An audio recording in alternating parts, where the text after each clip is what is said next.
Et bonjour mes amis de mes randonnées au long cours. Aujourd'hui, je vais vous parler de plantes aromatiques que l'on peut trouver lors des sorties dans la nature. Mais avant toute chose, générique.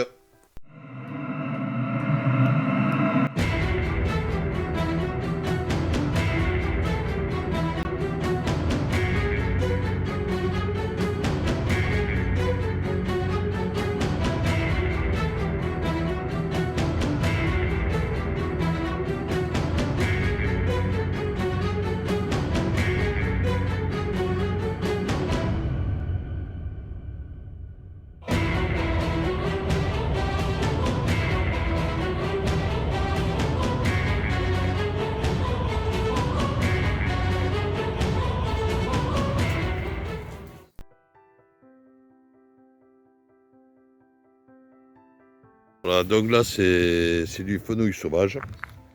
Donc dans cet état-là, bon, c'est bon pour mettre dans des plats, disons, mais principalement du poisson.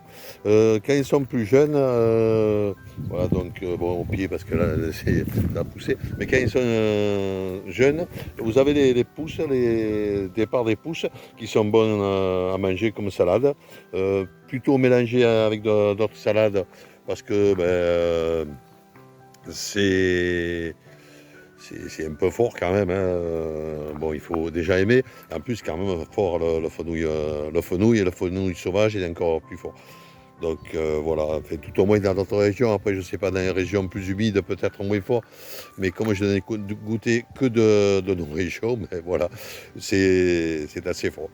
Donc ça, c'est une des plantes que je connais et que je mange. Et voilà, donc les limaçons.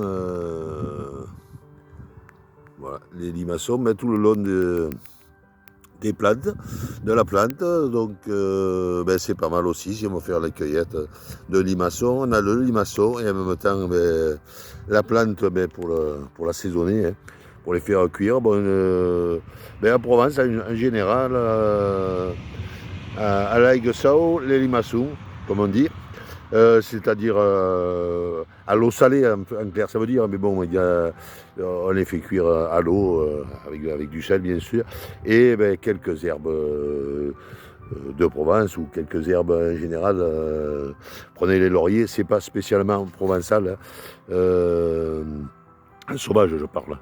Il y a du sauvage, hein, des lauriers sauvages, ou plantés depuis X générations, je ne sais pas, bon, ça pousse, ça repousse naturellement, donc voilà. Mais alors, c'est très très bon pour ceux qui aiment, parce que bon, pas tout le monde aime les escargots. Donc moi, je ne suis pas anglais, donc je les adore, voilà. Bon, alors c'est moins,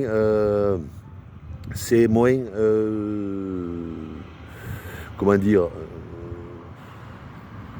alors pour certains qui n'aiment pas, c'est moins dégueulasse que les escargots, parce que bon, c'est plus petit et tout, donc c'est moins écœurant. Voilà, j'arrivais plus à trouver le mot. C'est moins écœurant que les escargots, parce que c'est plus petit. C'est délicieux, donc bien préparé, donc voilà. Disons pour les préparer. Donc, allez, je vous donne rapidement la recette. C'est pas une, c'est pas un truc de cuisine, mais bon, on peut le dire. Donc, vous mettez vos limaçons. Bon, il faut un peu les faire jeûner, mais très peu. Même des fois, vous les faites sortir 2-3 fois pendant 1 ou 2 jours, disons, de leur coquille. Vous les arrosez. Le temps qu'ils se vident, bon, ça leur donne à manger ou alors enfin, moi, je leur donne un peu à manger. Ou alors les laisser sur les plantes, mettre quelques-unes comme là, les laisser sur la plante. Donc vous les faites un peu jeûner. Enfin, je pense que le mieux c'est jeûner pas longtemps, vous les arrosez 2-3 jours comme ça pour qu'ils sortent de la coquille et qu'ils se vident. Donc vous les mettez dans de l'eau froide surtout. Ça c'est un peu comme tous les escargots là. Je sais pas s'il y en a qui les aiment pas, il y en a qui. Je vais avoir des critiques, c'est vrai, c'est pas beau, mais c'est pas grave. Vous les faites donc à l'eau froide pour qu'ils sortent de leur coquille et après ils ne peuvent plus rentrer. Et pour les manger, c'est mieux parce que quand vous les mettez à l'eau chaude, de suite ils se rétractent. Ben après, pour les attraper, bonjour. Donc les pauvres meurent, mais en plus vous ne pourrez pas les manger. Vous pouvez ici dire, oh là, ça sera très dur. Donc et là, dans l'eau chaude, dans l'eau froide, c'est au démarrage froid. Après, ben, vous mettez le fenouil, bien sûr. Vous mettez ben, un peu d'ail, du sel. Et bon, un peu du laurier, du thé, enfin vous voyez un peu des plantes dans ce style-là. Et vous faites bouillir, alors là je ne sais pas le temps de cuisson, je ne me suis jamais trop occupé.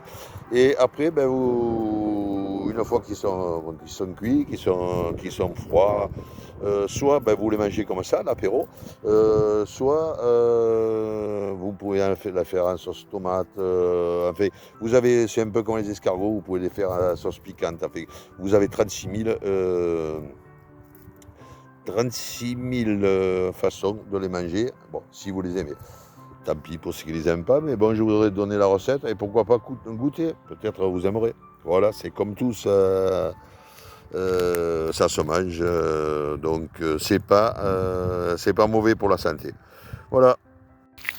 Alors, autre plante ben, que l'on trouve dans les garrigues, ben, ça je pense que vous connaissez plus facilement, ben, c'est le romarin. Donc là, bon, ce sont des petits plants, hein, bon, mais qui sont aussi bons, hein, peut-être meilleurs que les gros.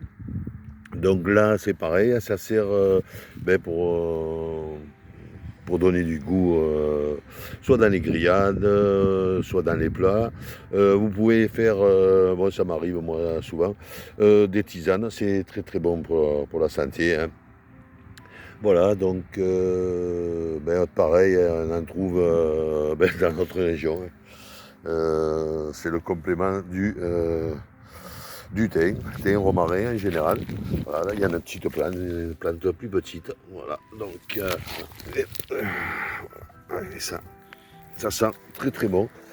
Voilà, donc là j'en ai pas de grammes pour l'instant, mais si dans ma petite, je ne peux pas appeler ça randonnée, mais ben, que j'en trouve de plus grands, ben, je vous montre ça.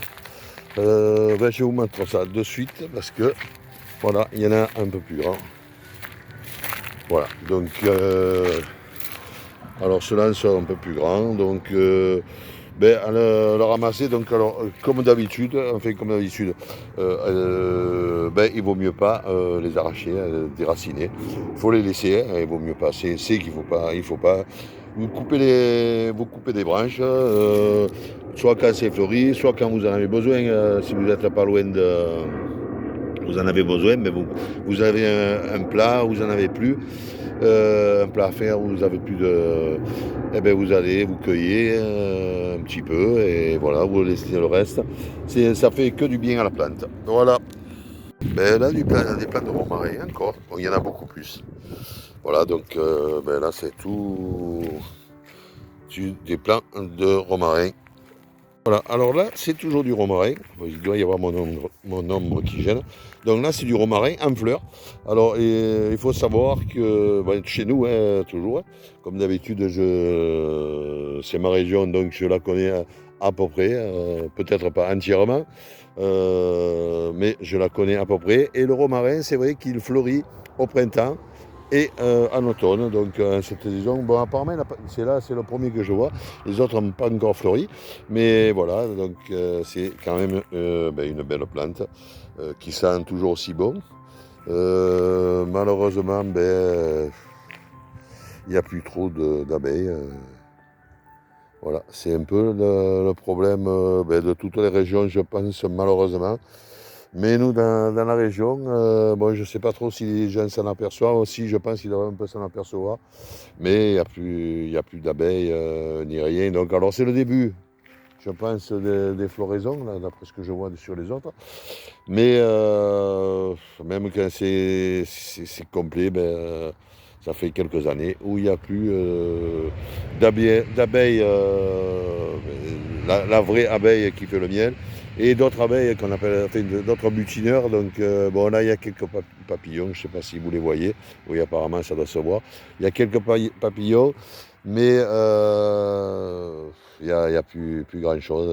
Voilà, c'est C'est comme ça, malheureusement. Si l'homme ne réagit pas, il risque de mourir. Voilà. Bon, ça c'est une autre question. On ne va pas s'étaler là-dessus. Alors, une autre plante. Là, il n'est pas fleuri ni rien, donc ça sent aussi beau. C'est le thym. C'est le thym, donc ami fidèle du romarin. Voilà, donc c'est pareil, c'est pour les plats, un bon civet. Donc ça donne du goût. Bon, dans plein de plats, hein, ça donne du goût. Hein. En tisane aussi, en fait, tisane, avec de l'eau chaude, voilà. C'est très très bon.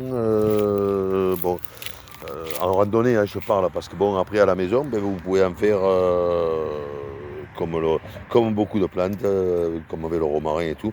Vous pouvez en faire des petites liqueurs, mais à boire avec modération, même que ce soit bon. Voilà. Là, il y a une autre plante. Bon, malheureusement, c'est pas en fleurs. Hein. Voilà, donc, en général, quand vous randonnez, c'est en été, hein, et c'est jamais trop en fleurs, vu que c'est souvent en fleurs au printemps, tout au moins dans notre région. Voilà, donc là, ma petite cueillette que je viens de faire. Alors, je n'aurais pas à le dire, mais bon, si quelqu'un ne sait pas ou autre, ça m'étonnerait, mais on ne sait jamais. S'il y a une personne au moins qui ne sait pas, déjà quand vous ramassez les plantes, pas prendre tout de la plante, en couper un peu. Voilà, donc après il faut essayer la bonne saison. Pour le romarin est en fleur, donc après le romarin c'est pour ainsi dire tout le temps la saison, mais c'est vrai que c'est meilleur quand ils sont en fleurs, le meilleur goût tout au moins. Donc ne pas ramasser la totalité de la plante, hein, prendre une ou deux branches sur ça dépend de la taille de la plante, hein, une ou deux branches sur une ou deux branches sur l'autre, simplement pour que ça continue à faire des graines, voilà. Et à propager l'espèce. Voilà, et pour le reste, pareil. Donc, là, j'ai enlevé les limaçons. Hein. Simplement parce que il y en a, je les ramasse, enfin je les ramasse pas là, je suis pas venu pour les ramasser, hein.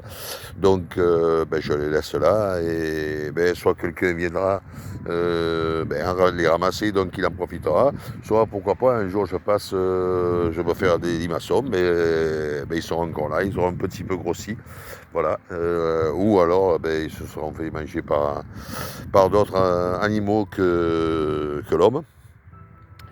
Voilà, mais bon, ça reste dans la nature, ça ne se gaspille pas. Voilà. Cette vidéo est maintenant terminée. Merci de l'avoir regardée jusqu'au bout. Un petit pouce vers le haut si ça vous a plu. N'oubliez pas de vous abonner si ça n'est pas déjà fait. Et à très bientôt pour d'autres vidéos. Bye bye.